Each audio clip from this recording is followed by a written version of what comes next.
Hello, I'm Dr. Daniel Griffin. And I'm Dixon DuPommier. And today we will be discussing congestive heart failure, or CHF. Wow. Now, one of the things I want to start by pointing out, and I think we've discussed this a few times, is people may think when they're going into practice or they're going to less developed parts of the world that they'll be seeing all kinds of communicable diseases, all kinds of infections, but the majority of deaths in the world are due to non-communicable diseases. And cardiovascular continues to be the leading cause of death in the world. Wow. Cancer's kind of nipping at its heels. Another non-communicable disease, perhaps in some contexts. Right. One of the things that does change when you leave the US is that when you leave Europe, the United States, certain temperate parts of the world, and go into certain tropical parts of the world, particularly Central and South America, ischemic heart disease, so lack of blood supply, lack of oxygenation causing heart disease becomes less frequent, and a parasitic cause becomes dominant. Dixon? Should I guess which parasite? Please guess. I'm sure you're going to get it right. It's called Chagas disease. Chagas disease caused by? Trypanosoma cruzi. And that's a little bit of a paradigm change for some people. That's true. Is that they think about cardiovascular disease, they think about hypertension, right. Smoking, Yep. cholesterol, Sure. risk modification. Well, the risk modification here may be not eating that fruit juice. Or living in a rural area with a thatched roof home. Exactly. And let's just talk a little bit. We'll take a little aside, a little break, and talk about Chagas disease briefly before we get into our congestive heart failure. Well, it's a protozoan infection. It's transmitted by not the bite, but rather the defecation event of a very large bug. It's about that big. It's called the tritomid bug. Another name is the kissing bug, or the reduvidae bug. It's present throughout South and Central America, and there's even some species that live in the southern part of the United States. They can all transmit this infection from themselves to a mammalian host that they feed on. But in order to become infected, it's not the bite of the organism, of the tritomid bug, that introduces the organism into it, like it would be, let's say, for malaria and a mosquito, but rather, in order to make room for the blood meal that it's about to take, it has to clear out the gut tract of the prior blood meal it took maybe a week ago. And in that prior blood meal is the developmental stages for this parasitic infection. And the last little bit of intestine for this bug contains the infectious stage for the mammalian host. So as the blood is absorbed by the reduvid bug, it volumetrically pushes out the digested processed blood from its last blood meal and deposits it on the skin somewhere wherever the bite is taking place. For humans, a lot of these bugs are nocturnal in their habits, so they bite at night. You might be sleeping. You might be sleeping under a blanket because in some parts of rural South America, you live at very high altitudes like Peru, Ecuador, Chile. They have mountains, and you sleep in not air-conditioned or heated houses, so you use a lot of blankets. So all your body is covered except for your face. And the bug will come down out of this thatched-roofed home and seek out a place on your body, and that's usually on your face. That's why it's called a kissing bug. And it kisses you. Not quite. But it injects an anesthetic first so that this large proboscis that it needs to get your blood doesn't cause any pain. Very sinister animal, this reduvid bug. And at the same time, of course, defecates. Then it flies back into its little nest up there and grows a little bit more. And in the meantime, it injects material that causes itching. And this little kid, usually a little kid, it could be an adult, starts to rub their eye because it starts to itch in their sleep. And they rub this feces containing the infectious stage of Trypanosoma cruzi into their mucous membrane of their eye. The organism has the capacity for infecting the tissue surrounding the eye. What it does is it causes the tissue to swell up. It has a name. It's called a chagoma. It's painless. And you can tell right away where it is. It's a sign. It's not a symptom. It's a sign. It says, oh, you've got one eye bigger than the other. Mm-hmm.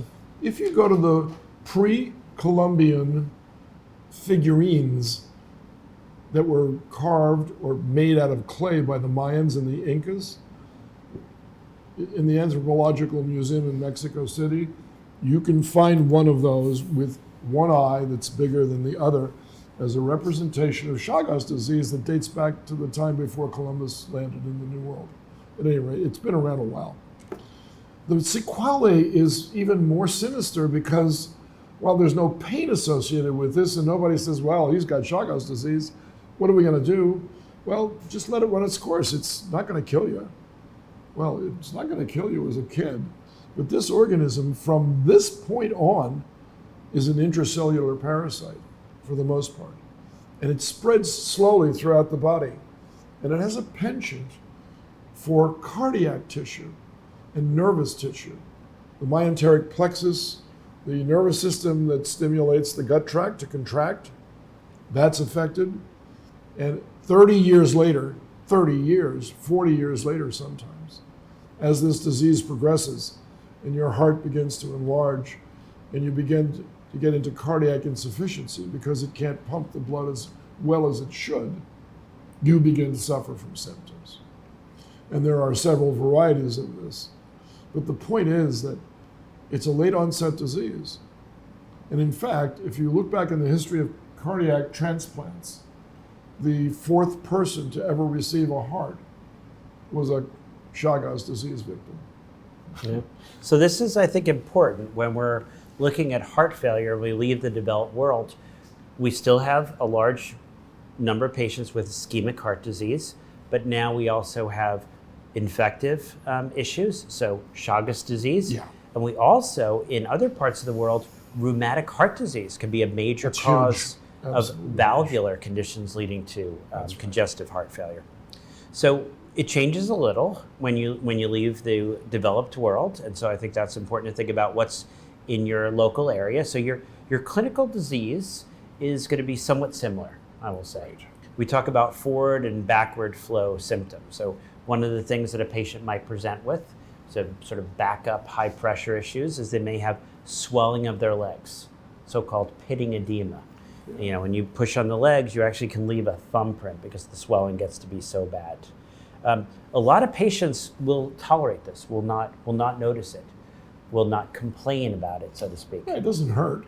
It doesn't interfere with their ability to perform the activities of daily living. It doesn't interfere with their ability to do what they need to do to support themselves and their family. That's correct. But then you start having issues with trouble breathing. They're trying to work, they're trying to walk up a hill, they're having trouble breathing, they're trying to do the activities they're doing. Now they're not doing a good job of being able to do that because the heart failure is leading to symptoms that interfere with daily living. So shortness of breath, swelling of the legs, these are things that might bring them to medical attention. How do we know that this isn't caused by many of the other things that might cause? And one of the things in an ideal situation is ultrasound.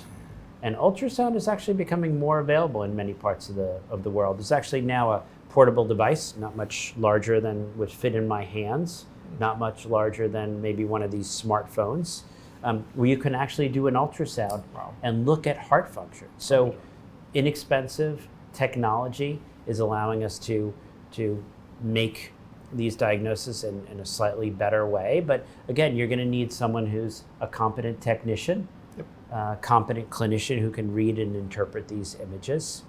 So diagnosis by ultrasound is ideal, but this diagnosis can be made clinically based on symptoms and physical signs. You also have to know where the patient's from. To be thinking about what might cause, If they're from Africa and they've never left Africa, they can't be suffering from Chagas disease because it's only found in Central and South America. So that's one way of distinguishing the causative effects of exposure. Yeah, the different etiologies of the heart failure. Exactly right. Other things that you might look for on exam is the jugular venous pressure. So you can actually have the patient turn their neck, you can look at the jugular venous pulsations, and you can actually gauge, you can estimate the filling pressures. Wow. You can do a technique called a hepatojugular reflux. You're still looking here, but now you're applying pressure to the liver, about 20 millimeters of mercury pressure. And if the pressure stays up, that actually is an estimation of wedge or left-sided pressure. People always think like, Really? oh, it's the right side of the heart because you're pushing more blood. Yeah. But back in the 70s, they actually did a study where they used catheters inside the heart. So it's another maneuver you can do at the bedside. Sometimes people use a blood pressure cuff so they know they're getting the right amount of pressure they're putting on the liver. Another thing, you might hear crackles. You might hear discontinuous sounds in the bases of the lungs from fluid that's building up from the high pressures. You may, as we mentioned, the pitting edema, the fluid that we're seeing down the legs. And you may, when you listen to the heart, you may hear an S3 gallop, or with Chagas disease, you may hear fixed splitting of one of the heart sounds. Right. So making the diagnosis, as we mentioned, can be done clinically. Ideally, you've got ultrasound to do it. But once you've made the diagnosis, let's talk about treatment. And I'm going to say it's not always drugs. Nope. Sometimes the drugs are worse than the disease. And so one of the things you can do, and we talked a little bit about this, is dietary improvements and salt restriction. Right. And those sort of go hand in hand. Now, certain populations in the world are very salt sensitive, and they're going to do a little bit better when you're adjusting the salt intake. Weight, if you have a patient who's heavy and you can accomplish weight loss, which I think we'll be honest is always a challenge, particularly when their ability to do activity is limited by a cardiac condition. You probably want consistent fluid intake. You want them roughly consuming about the same amount of fluid per day, usually a little more fluids than they're used to, but not overdoing it because you can have issues with sodium level fluctuations. The next thing we recommend is avoiding alcohol. Oh. I know. I knew I would get that reaction. Not only can alcohol make heart failure, but there actually are a fair number of cardiomyopathies, heart failure, that are due to excessive alcohol consumption. Smoking, in many parts of the world, smoking is actually on the rise, increasing. So smoking is something we recommend being avoided. Part of this is because of ischemic heart disease, but I'm just going to say in general, we're going to recommend against smoking. Exercise. Exercise can really improve outcomes in patients that have heart failure. So cardiac rehabilitation, exercise, you're going to have them slowly ease into this, and of course be limited if it's going to trigger chest pain. Of course. Because you don't want to have them overdo it and then trigger more damage. That's right. And then helping them with either vaccination strategies for pneumonia, pneumococcus, for influenza, or if this is someone who's had a prior rheumatic heart disease, we may be looking at chronic penicillin, ways of preventing infections, which may make an already bad condition worse. Or a valve replacement. You know, that's interesting. We often think, well, oh, that's such a high resource endeavor. But in a lot of parts of the world, there are non-governmental organizations that are going out, and if patients are properly routed, they might have access to valve replacements. See that? Yeah. Yep. So things to think about. I always say, just because your clinic doesn't provide it, doesn't mean your clinic shouldn't find out who does provide it absolutely. And try to see if your patient might have access. You bet. So before mechanical, pharmacological, so we'll talk about medications. A big change in the prognosis of heart failure was the introduction of beta blockers. It used to be with medicines we would slow the decline. Beta blockers, we can actually improve heart function. So beta blockers are a class of drugs. ACE inhibitors, angiotensin converting enzyme inhibitors, another class of drugs. Diuretics are not going to improve mortality, but they can do a great job of symptomatic management, Sure. which for a lot of individuals is a big thing. And then mechanical interventions, as you mentioned, if this is due to a tight valve or dysfunctional valve, Sure. getting them connected with a surgical group that might be able to address that. Sometimes it can be related to electrical activity. So again, you've got to look at what are your resources and what can you make available for your patients. Right. Last resort, heart transplant. That is true. And as mentioned, even in areas of the world where Chagas is a leading cause, heart transplant may come. Exactly. The only difficulty that I have with that strategy is that here's a heart that comes from someone who died of an automobile accident or some other traumatic event, probably, and it's Chagas free. But the body of the person that's getting the heart is not. And the drugs that are used to treat Chagas disease are not 100% effective in getting rid of the organism. So eventually, unfortunately, the new heart will become compromised by the infection as well as the rest of the body of that patient. So that's a difficult tightrope to walk, I think.